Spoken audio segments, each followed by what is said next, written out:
Shepherdess. Thank you so much. Thank you so much. Thank you for a great day, folks.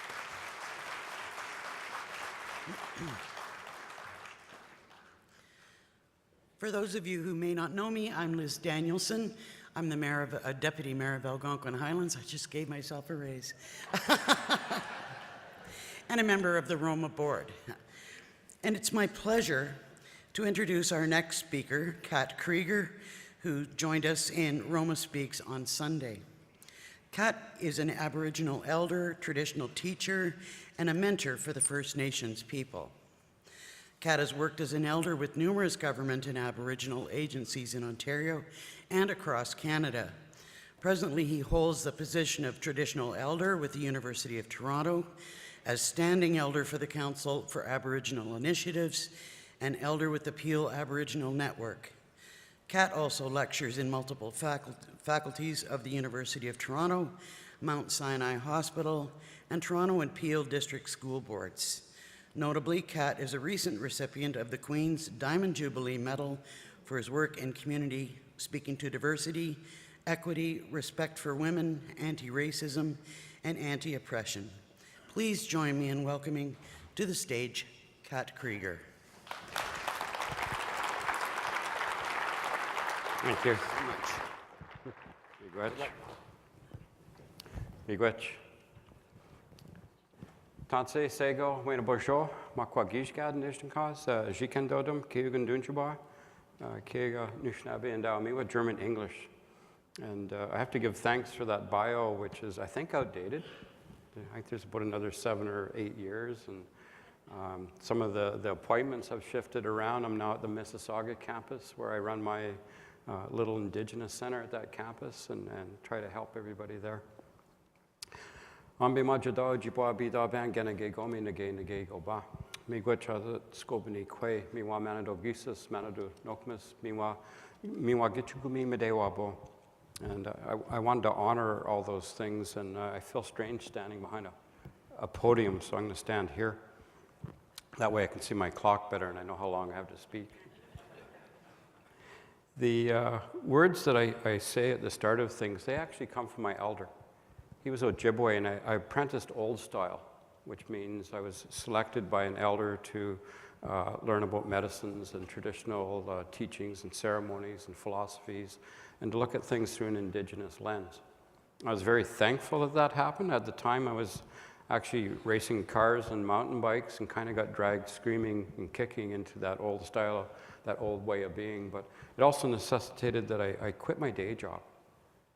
And I started focusing on that totally as a part of my life, and it became all of my life, which was a blessing in itself. So some of those words that come from him, that's a way of acknowledging somebody that brought teachings and wisdom and knowledge to me. And hopefully I can carry it and at some point learn how to use it.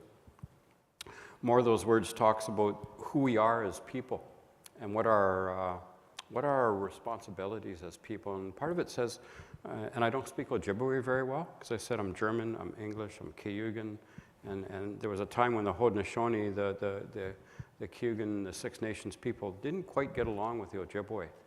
There was a bit of border discussion going on here and there. I think nowadays they call it politics.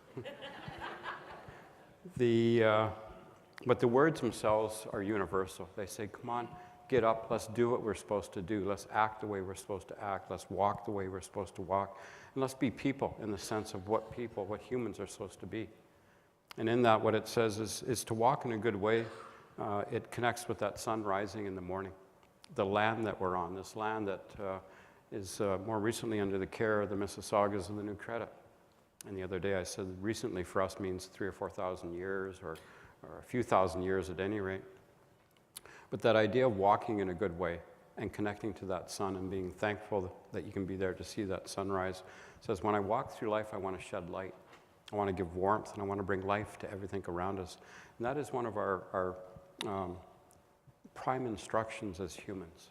And it doesn't matter what belief system you follow, somewhere within that belief system, it has that in whatever words and whatever writings, it says this is the way we're supposed to be. And in doing that, hopefully we're building good relationships with all the people around us. So we're thankful to be here today. We're thankful to be able to walk on this land. We're happy that we can see the sunrise. We're kind of blessed that we can see that moon do that dance with the sun, even though it was a bit foggy today. And once again, I find myself thankful for that big water to the south of us.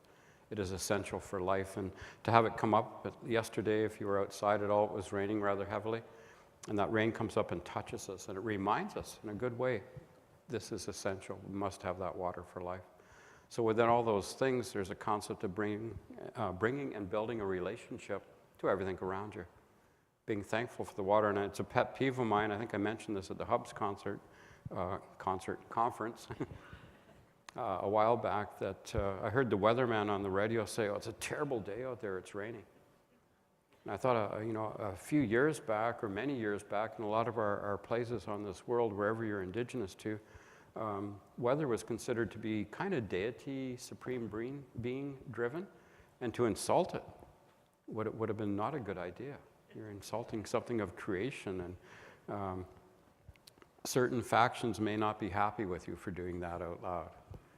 And certainly within the rural communities, of course, I think anywhere to have rain come is always a blessing. We need it so much. Within the culture, and the reason I'm going through a lot of this is just to give you not a Pan-American idea of culture as far as Indigenous people go, but a general philosophy and a lens to look through and understand that when you build a relationship, to get to know somebody and understand who and what they are and where they're from is really helpful. So coming back to that rain within a lot of our Indigenous culture, we look at our women as water carriers. They are the ones that carry us in their womb for 9 months. We're immersed in water. That's where we begin our physical life in this world. We're in that water.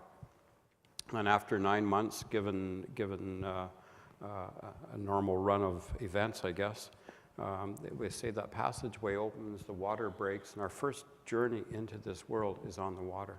This is the first place we come. And that we're blessed with certain things. We're blessed with the idea that we are pure. We're not bigoted, we're not racist, we're not prejudiced, we're not anti-somebody else. We're not against somebody's religion, we're not violent, we're not depressed, we're not angry.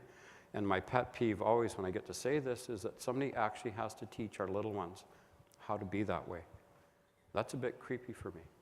The idea that somebody will teach somebody how to be prejudiced, bigoted, racist, anti-this, anti-that. And it's kind of sad that a lot of people start off their life with almost a block to building relationships. We need to reverse that somehow. And the quick way to reverse it, or maybe a slow way to reverse it, is to look inside yourself and say, what stereotypical imageries do I carry about another culture, another people, another way of doing things? Maybe even another government system, I don't know. We'll leave that, of course. We'll leave Trump out of this. Sorry, Trump. The idea that to understand one another doesn't really depend on language, I don't think. I think it depends on what we carry in our hearts and the way that we walk. And that when we talk about this land that we're walking on, I introduce myself by my DNA, my spirit name, my clan. My clan is a turtle by who and what I am. It's a lot different from my bio, which I said is outdated. It changes constantly. Things are not there anymore. You know, at the end it used to say, I enjoy spending time at home and playing with my kittens. The kittens are about 14 years old now. They're 12-pound carnivores. Given the opportunity, they'll kill something. That's what they're designed for. They're generally pretty nice, though. So the bio can change. That little write-up about who we are and what we've done and where we've been, that can change constantly. But what's inside, sorry if I hit the mic, what's inside of us, what we carry in our heart, that should remain constant. That should always be wonderful. That should always be beautiful. So when we turn around and speak, and the other day I talked about this smudge, how when we wave our hands in that smoke and take a little over, breathe some in, take some over our heart, that we're looking at a chance to put everything through that filter that is our heart. So that we come together in a good mind, in a good way, and then we come together of one mind. So we have a focus on things. So I kind of like conferences because everybody comes together of one mind. We're looking towards something. We're looking towards taking care of things. Which brings us to another concept that I talk about, the caregivers for the land, the ones that are taking care of the lands, the ones that are tasked with that, because it is a task sometimes to protect the land.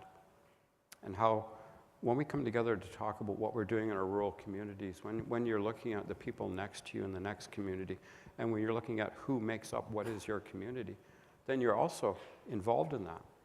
So when we talk about being part of this country, part of this big turtle island, as we call it, that we're walking on, we all have a responsibility to take care of it. So perhaps you're the mayor or something, perhaps you're a council member, perhaps you're one of the people that's on a decision-making board in your community. Then you have a responsibility to look to the land and the people on it and to maintain a relationship between each and every one of you, which requires getting to know each other a bit. I think a relationship, I know if anybody's sat down and talked to somebody else, or you start working with somebody, you have a working relationship, often it doesn't tell you a lot about the person. You may not know where they're from, you may not know their original language, you may not know the story of how they came to be here. You may not know what their belief system is or what their passions or dreams are, and it's something that we kind of need to know about each other. I was at a circle a few days ago when we met to discuss student well-being, Indigenous student well-being. So several of the people in the room are Indigenous, and we decided to introduce ourselves. And usually you go around the table. You've done this before at meetings, and I'm so-and-so, I'm the mayor of this, and I'm so-and-so, I'm a council member here, and I'm so-and-so, I'm part of this corporation. It's totally different in an Indigenous setting. People will sit down and talk about their DNA, who they are, who their parents were, what tribe they're from, what's their clan, how's their dog. Everything is brought out, what their hopes are, what their focus is, what their prime ideal of being together to meet is. And it can take hours and hours and hours. I think this one only took a couple hours, an hour or so. And part of that is to get to know each other. So when we used to sit in our councils a long time ago, and you kind of see this in movies sometimes, there's a big circle and everybody's sitting talking, and sometimes they'll have that pipe. That pipe was actually important for sharing, that traditional pipe. It wasn't there just to smoke. It carried prayers, it carried thoughts, it carried ideals, and people would take tobacco, they'd actually bring some tobacco, and they would all share that tobacco, and that would all be put into that pipe, and it's like putting your prayers into something. And when that smoke started to come up, as it does here from that smudge ball, or up from the pipe, there was a phrase that was given to me to remember by one of my Mohawk friends, and it was, "The smoke shall pierce the sky." What it said was, if everybody comes together and we're of the same mind, and we put our thoughts and prayers into that same place, they will all go the same direction. By pierce the sky, he meant they would always be heard, that the people would always listen. They would always have that mindset that we are here of one purpose, one mind, one ideal. So when you have to build a relationship, especially if it's crossed a culture, it's a little bit different. And admittedly, there was a time when there was a very dominant white culture, and I think that's shifting a bit now, because when I look around me, when I'm at the campus, at the Mississauga campus, and I see all the different people from all the different worlds, by worlds I mean different cultures, and I see a big shift coming. And I see a heightened responsibility for each and every one of us to learn about the person next to us, other people in that circle. I have a favorite thing I love doing. I can't remember if I did it at the Hub conference or not. It's where I asked people what they wanted to be when they were little.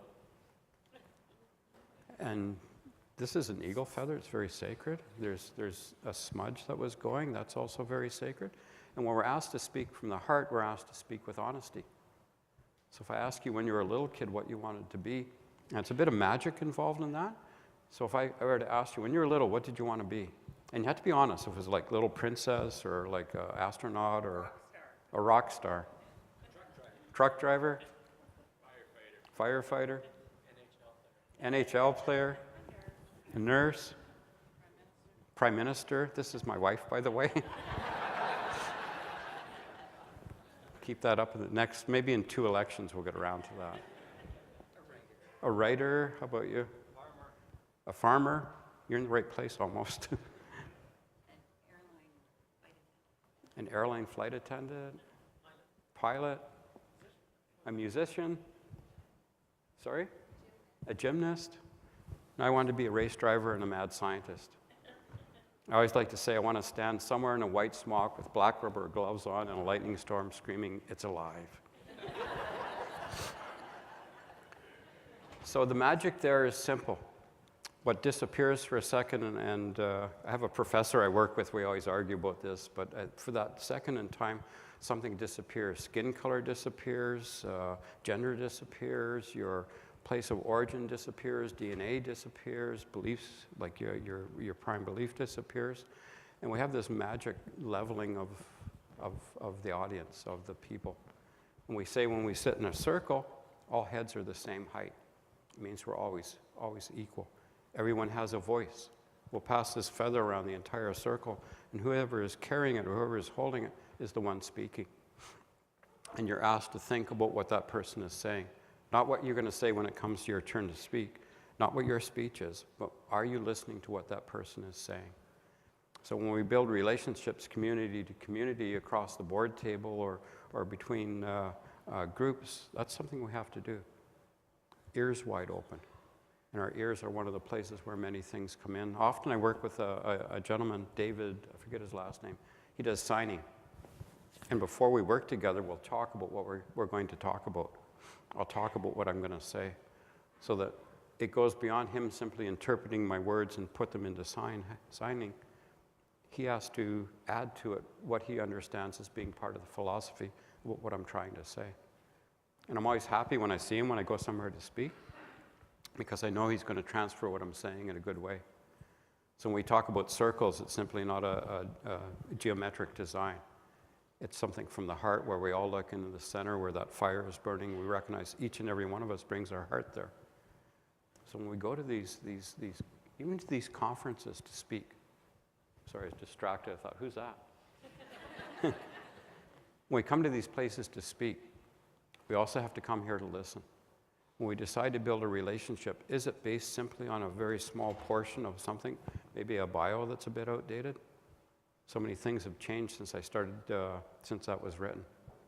I'm no longer on a particular council. I'm part of another council. I am not the elder for the U of T. I'm the elder for the Mississauga campus. I have my little Indigenous center there. I still transport myself around all 3 campuses and speak when necessary. And I teach now. Before I wasn't technically a teacher because I do not have a degree. However, I am covered now under QP and I'm a sessional instructor, and I thought, that's cool. I made it all that way from, at one point in my life, being homeless, not having a job, having no education, to a point where I have an office in a university. Sometimes I wonder, what's that say about the people they hire, but we'll leave that as well. So, ask yourself a question. Is there people I work with where I don't know what their belief system is? I don't know what their vision or dream was. Certainly I don't think anybody in the front row is doing what they originally thought they might. It's a bit different. And then you look at the path that took you, all the different people that you met along the way that helped steer you to a particular place, to actually have you end up here today. So these are philosophical ways of building a relationship that requires that you step out of the bio world into the biography world, into the idea that I need to speak to people. I need to listen to people. I need to understand, and more importantly, I need to take it into my heart what they are saying. Do I agree with it or do I disagree with it? Am I a person who is swayed by propaganda? Do I look at something in the internet and go, that's true right away, no matter what it is? A while ago, I looked on the internet and it said Mars was going to be the size of the full moon. I thought, man, I want to watch this because it's going to be the last chance I get to watch anything ever. Because the planet's history, the solar system's coming apart. But I think it was an error. Pretty sure it was an error. So what I like to ask people to do, when you're in a position where you have some control over things, when you're in a position where people come to you and ask, what do we do next? And when you're in a position where you actually can make decisions for your community, are you asking, listening to the community? Quite a while back, we were doing some work in a school, and one of the things we wanted to do there was to bring culture into the school. So myself and my elder, we were speaking with that small little school board, the parents group, the teachers themselves, the principal. And all we really wanted to do was have a bit of the Indigenous language in the school.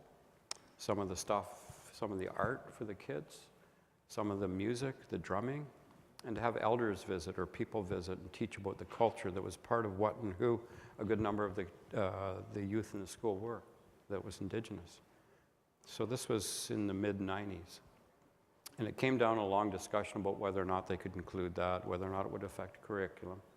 But the decision makers were the ones that were looking at it. So one of my thoughts was, ask the people. So we had a meeting about a week later, and it was, did you ask the people? Yeah, we did. Who'd you ask? We asked all the parents. I said, well, the parents aren't ones coming into the school. And look at this as maybe your citizens, the people that live where you are, the ones in your community. It's almost like they're the children in the school. They are the ones that are going to have to absorb, be there, live their day-to-day, drink the water, live on that little bit of land, speak back and forth. Their little classrooms are like little communities. Those are the people of that school. The children unanimously wanted culture in their school. They didn't have those built-in little brick walls against something else. They wanted to learn about other people. And some of them, of course, being Indigenous, wanted to learn about themselves. So it came down to a final meeting, and I was kind of not usually one to speak out at these meetings back then, because your elder speaks and you just sit there and listen. In fact, for the first 5 years I worked with him, I don't think I spoke a word at all in any meeting, because you're listening and learning. But at this particular time, I had to say something, and the principal was standing up going, well, I'm not sure about this. And I stood up and I went, you know what? You have a place in history. This is a brand new school, and you can either be looked at as a person that started off this school by saying, you know what? Let's bring culture in here. And if you don't, history of this school is going to say, that was the first principal. He refused to allow culture in that school. So when we look at our position and what and who we are, each person here is a little bit of history. And if you're within your community, or you're a mayor, or you're a decision maker, you are part of the history that's being, not documented, maybe documented, but being written about that community, being remembered by the people that are there. And how will you be remembered? How do you take care of the land around you? How do you make people understand that it's not just for them? And you hear this all the time if you talk to somebody that's Indigenous or they speak to you, for the next 7 generations. So it sounds like 7 sets of kids in a line. But what it really says is each of those generations is successively having more generations. They're starting off more little groups. Anybody have grandkids? How many? Anyone? 8? 5? No grandkids yet? All right. I knew that. So each of those, hopefully, maybe, not hopefully, if they choose, might start their own generation of children. So exponentially, that number starts to go up dramatically. How many people are we affecting? What are we putting in place for the next generation? I heard our minister talking about replacing a Bailey Bridge. That's changing how we can access something. I was backstage, so I couldn't really hear what he was saying, but the idea of how do we access things? What bridges are we building? And how stable are the bridges that we're building? And how permanent are the bridges that we're building? The idea of burning bridges, that's an old saying. That's not always something we want to do. And yet once in a while there are some bridges we need to get rid of. Maybe those are ones based on the old concepts of stereotypical imagery. And as an Indigenous person, of course I felt the effects of colonization. But I'm also German English. So those 3 DNAs within myself say, I need to find balance when I walk and work with people, when I listen to them. I don't ever want to stand somewhere and throw blame and guilt at people, because it's a hard thing to carry and it always sticks to you. I want to move forward. And it's a desire of mine that people move forward in life, that they build relationships, that they understand one another, that they take a couple minutes to turn to the person next to them and say, what did you want to be when take 2 seconds, turn to the person next to you, you get maximum 2 words to answer. What did you want to be when you were a little kid? Go ahead.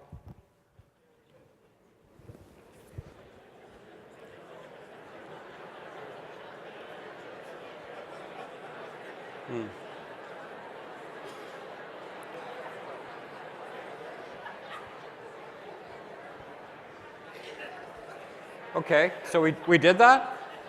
That was 10 seconds.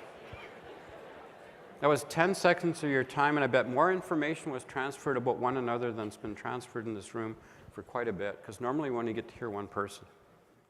And you know what? There's an important thing when you're telling somebody something, or they're telling you. More importantly, when they're telling you, I like to think this all the time, and it's one of my lecture platforms, I can't learn a thing when I'm talking.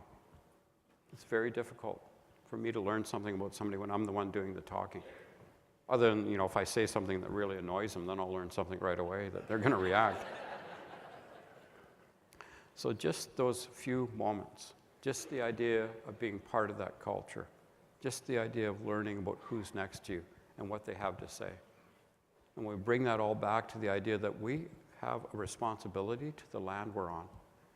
And as people who live in this country, this place, this Turtle Island, this land, whether or not you look at political borders or not, we have an intense responsibility to make sure that land is better than we left it.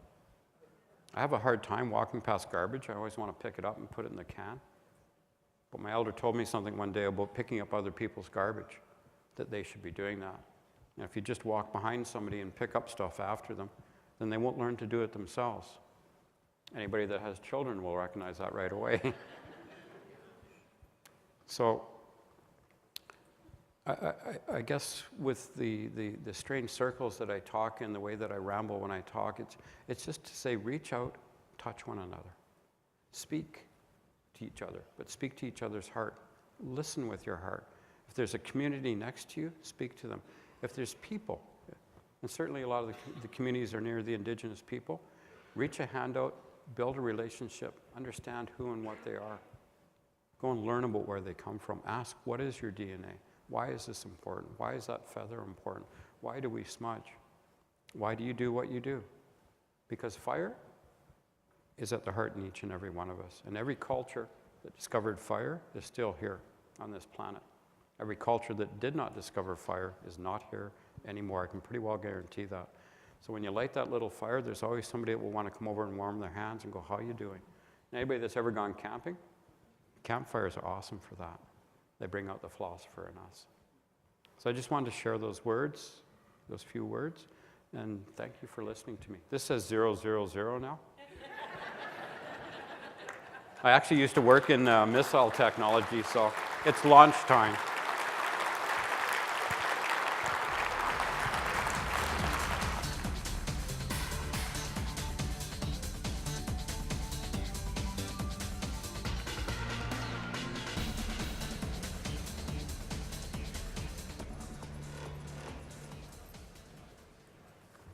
Well, Kat, it's my privilege to say thank you for sharing your knowledge with us. And the partnerships with the First Nations people is important to all municipalities. And your insight will help guide us in our future conversations. So thank you very much. On behalf of the